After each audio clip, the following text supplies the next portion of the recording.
ओम श्री परमात्मने नमः। यथार्थ गीता अध्याय 18 श्लोक 12, 13 और 14। अनिष्टिमित्रं मिश्रं च त्रिविधं कर्मणं फलं भवत्यत्यागिनं प्रेत्यं तु सन्न्यासिनां क्वचित्। सच्चेतानि महाबाहो कारणानि निबोधसे सांख्येन कृतानि प्रोक्तानि सिद्धे सर्वकर्मणाम्। अधिष्ठानं तथा कर्ता च करणं च पृथक्विधं विविधाश्च प्रसचेष्टा देवं चेतावात्र पश्चिमम्। भगवान बोले, अर्जुन,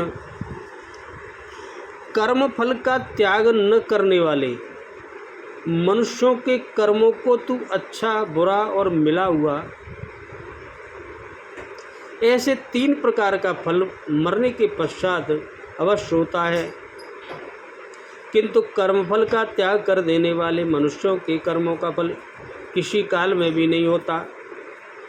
और अर्जुन, हे महाबाहो, संपूर्ण कर्मों की सिद्धि के ये 5 हेतु कर्मों का अंत करने के लिए उपाय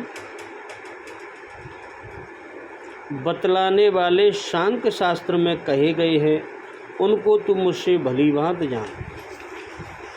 अच्छे से सुन।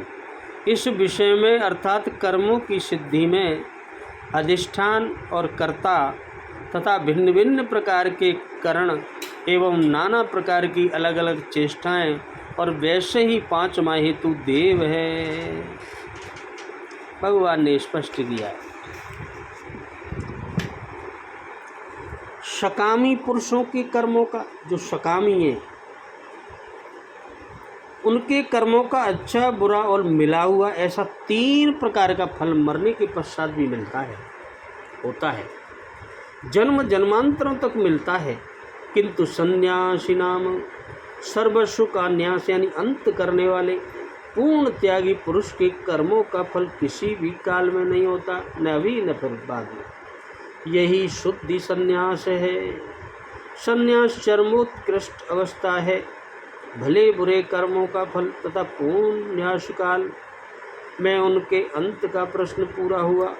अब पुरुष के द्वारा शुभ अथवा अशुभ कर्म होने में क्या कारण है, इस पर देखें।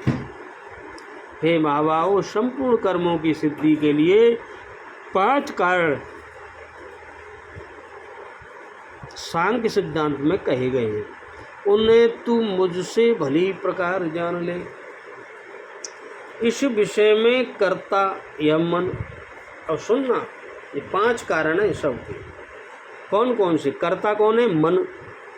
पृथक पृथक करण, जिनके द्वारा किया जाता है, जो इंद्रियां हैं। यदि शुभ पार लगता है तो विवेक, अच्छा हो जाए तो विवेक से हुआ है। वैराग्य है, शम है, दम है, त्याग है, अनवरत चिंतन की वृत्तियां इत्यादि करण होंगी। यदि अशुभ पार हो लगता है, अशुभ होता है, तो उसका है काम, क्रोध, राग, द्वेष, लिप्सा इत्यादि, यही करण है। तो कर्ता और करण जे कर रहे हैं सब।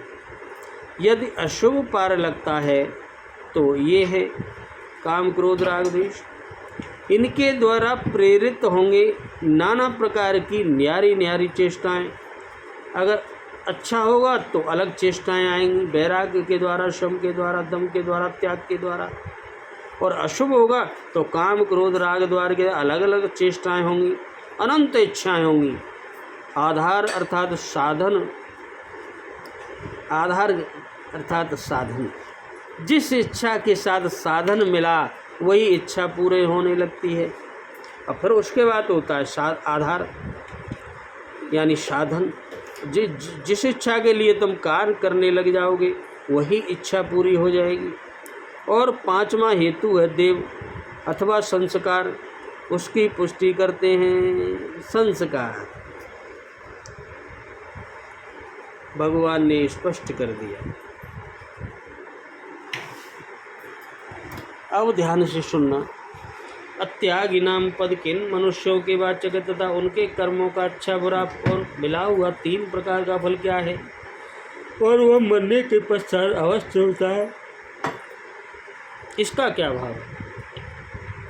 जिन्होंने अपने द्वारा किए जाने वाले कर्मों में और उनके फल में ममता, आसक्ति और कामना का त्याग नहीं किया है, जो आसक्ति और फले इच्छा के पूर्वक सब प्रकार के कर्म करने वाले हैं, ऐसे सर्वसाधारण प्राकृतिक मनुष्यों का वाचक यहाँ अत्यागी नाम पद है। उनके द्वारा किए हुए शुभ कर्मों का जो स्वर्ग आदि की प्राप्ति या अन्य किसी प्रकार के सांसारिक इष्ट भोगों की प्राप्ति रूप फल है, वो अच्छा फल है। तथा उनके द्वारा किए हुए पाप कर्मों का जो पशु पक्षी, कीट पतंग और वृक्ष आदि तीर्थ योनियों की प्राप्ति या नरकों की प्राप्ति अथवा अन्य किसी प्रकार के दुखों की प्राप्ति फल रूप है, यह बुरा फल है। इसी प्रकार जो मनुष्य योनियों में उत्पन्न होकर कभी इष्ट भोगों को प्राप्त होना और कभी अनिष्ट भोगों को प्राप्त होना है, मनुष्य योनि में वह मिश्रित फल है। यही उनके कर्मों का 3 प्रकार का फल है। यह 3 प्रकार का फल उन लोगों को मरने के बाद अवश्य प्राप्त होता है। इस कथन से यह भाव दिखलाया गया है कि उन पुरुषों के कर्म अपना फल भोगताए बिना नष्ट नहीं हो सकते, जन्म जन्मांतरों में शुभाशुभ फल देते रहते हैं। इसलिए ऐसे मनुष्य संसार चक्र में घूमते रहते हैं। यहाँ प्रत्य पद से यह बात कही गई कि उनके कर्मों का फल मरने के बाद होता है, तो क्या जीते हुए उनके कर्मों का फल नहीं होता है? वर्तमान जन्म में मनुष्य प्राय पूर्वकृत कर्मों से बने हुए प्रारब्ध का भोग करता है। नवीन कर्मों का फल वर्तमान जन्म में बहुत ही कम भोगा जाता है। इसलिए एक मनुष्य योनि में किए हुए कर्मों का फल अनेक योनियों में अवश्य भोगना पड़ता है। यह भाव समझाने के लिए यहाँ प्रत्यय पद का प्रयोग करके मरने के बाद फल भोगने की बात भगवान ने कही। तो अव्यय का क्या भाव है? कर्म फल का त्याग न करने वाले की अपेक्षा कर्म फल का त्याग करने वाले पुरुषों की अत्यंत श्रेष्ठता और विलक्षणता प्रकट करने के लिए यहाँ हेतु अव्यय का प्रयोग किया गया। सन्यासी नाम पद किन मनुष्यों का वाचक और उनके कर्मों का फल कभी नहीं होता, इसका क्या भाव है? कर्मों में और उनके फल में ममता, आसक्ति और कामना जिन्होंने सर्वथा त्याग कर दिया है, 10वें श्लोक में त्यागी के नाम से जिनके लक्षण बतलाए गए हैं, 6ठे अध्याय के पहले श्लोक में जिनके लिए सन्यासी और योगी दोनों पदों का प्रयोग किया गया है, तथा दूसरे अध्याय के 91वें श्लोक में जिनको अनामय पद की प्राप्ति का होना बताया है, ऐसे कर्मयोगी का वाचक है सन्यासी नाम पद है। अतः सन्यासियों के कर्मों का फल कभी नहीं होता। इधर इस कथन से भाव दिखलाया गया है कि इस प्रकार कर्म फल का त्याग कर देने वाले त्यागी मनुष्य जितने कर्म करते हुए भुने हुए बीज की भांति होते हैं, उनमें फल उत्पन्न करने की शक्ति नहीं होती, तथा इस प्रकार यथार्थ किए जाने वाले निष्काम कर्मों से पूर्व संचित समस्त शुभ और अशुभ कर्मों का भी नाश हो जाता है। कारण उनके इस जन्म में या जन्मांतरों में किए हुए किसी भी कर्म का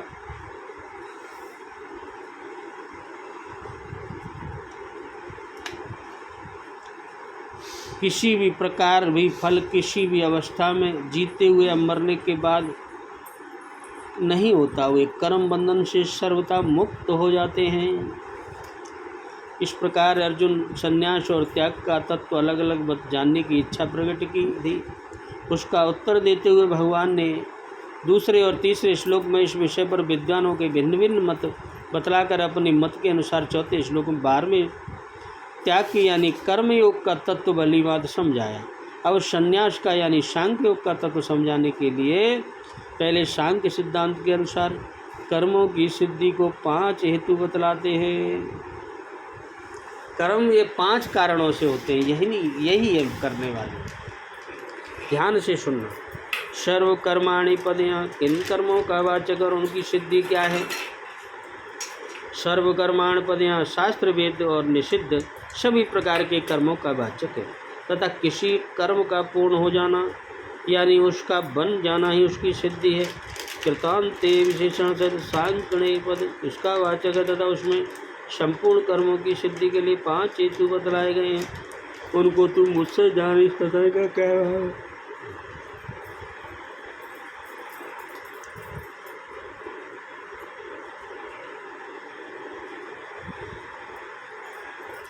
कृत नाम कर्मों का है अतः जिस शास्त्र में उनके समाप्त करने का उपाय बतलाया गया हो उसका नाम कृतांत है। सांख्य का अर्थ ज्ञान है। संख्यम ज्ञाते जायते परमात्मने नेते सांख्यम तत्व न ज्ञानम। अतः जिस शास्त्र में तत्व ज्ञान के साधन रूप ज्ञान योग का प्रतिपादन किया गया हो उसको सांख्य कहते हैं।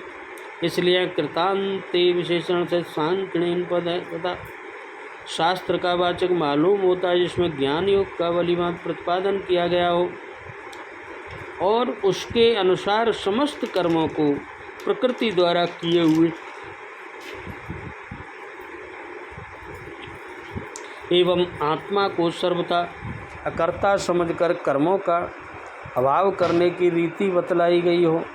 इसलिए यह संपूर्ण कर्मों की सिद्धि के लिए 5 हेतु 5 सिद्धांत बतलाए गए हैं, उनको तुम मुझसे भली बात जान इस कथन से क्या भाव है।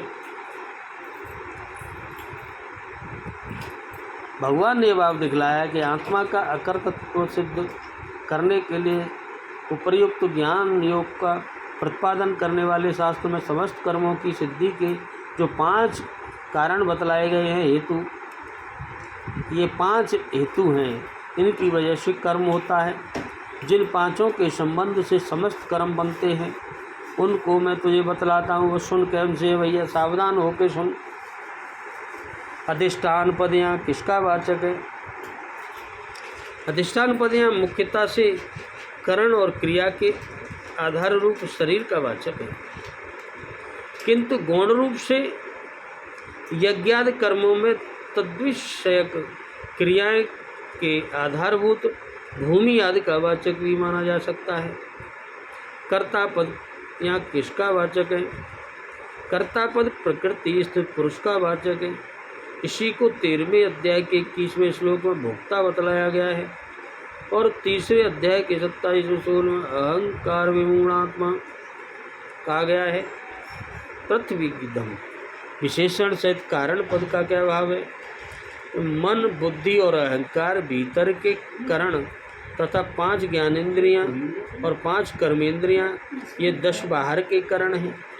इनके सिवा और भी जो श्रवा आदि उपकरण इत्यादि कर्मों के करने में सहायक होते हैं वे सब ब्रह्म करण के अंतर्गत हैं। इसी प्रकार भिन्न भिन्न कर्मों के करने में जितने भी भिन्न भिन्न द्वार अथवा वायक हैं उन सब का वाचक है प्रत्येक विशेषण सत्कर्णम पद है।